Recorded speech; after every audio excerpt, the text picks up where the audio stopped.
Good morning and Merry Christmas. We're getting closer to the day, and I'm going to start by reading to you out of the Passion Translation again, 1 John 4, 7 through 11. Today we're going to talk about be the love. Last week we talked about be the light. Now we're going to be the love. Those who are loved by God, let His love continually pour from you to one another, because God is love. Everyone who loves is fathered by God and experiences an intimate knowledge of Him. The one who doesn't love has yet to know God, for God is love. The light of God's love shined within us when He sent His matchless Son into the world that we might live through Him. This is love. He loved us long before we loved Him. It was His love, not ours. He proved it by sending His Son to be the pleasing sacrificial offering and to take away His sins. See how that shines? This is how the love of God shines through Jesus Christ in our hearts. Verse 11 says, "Delightfully loved ones, if He loved us with such tremendous love, then loving one another should just be our way of life." So, brothers and sisters, how do we show love? So Colossians, one of my favorite books in the Bible, chapter 3, verses 12 through 14. You are always and dearly loved by God. So robe yourself with virtues of God. Now what I have here is some garland that I'm going to put on this tree.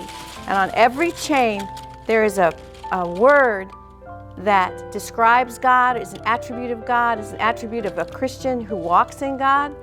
And I put a scripture with each one. This would be a great project with your kids. Say, what words do you think of when you think of God? And then have them look up a scripture verse for it.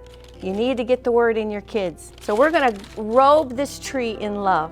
So Colossians 3, 12 through 14. You are always and dearly loved by God.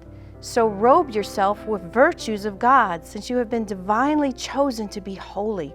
Be merciful as you endeavor to understand others, and be compassionate, showing kindness towards all. Be gentle and humble, unoffendable in your patience with others. Tolerate the weaknesses of those in the family of faith, forgiving one another in the same way you have been graciously forgiven by Jesus Christ. If you find fault with someone, release this same gift of forgiveness to them. For love is supreme and must flow through each of these virtues. Love becomes the mark of true maturity. So isn't this tree? Remember, you are the tree. It's so beautiful when it's cloaked in the virtues of God, in the goodness of God, and in His love. We all know 1 Corinthians 13 about what love is. I'm going to read it to you out of the Passion while I hang these hearts on the tree. Love is large and incredibly patient. Love is gentle and consistently kind to all. It refuses to be jealous when blessings come to someone else. Love does not brag about one's achievements, nor inflate its own importance.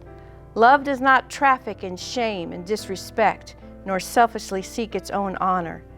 Love is not easily irritated or quick to take offense. Love joyfully celebrates honesty and finds no delight in what is wrong. Love is a safe place of shelter, for it never stops believing the best for others. Love never takes failure as defeat, for it never gives up. Love never fails. Saints, be the light and be the love. Merry Christmas.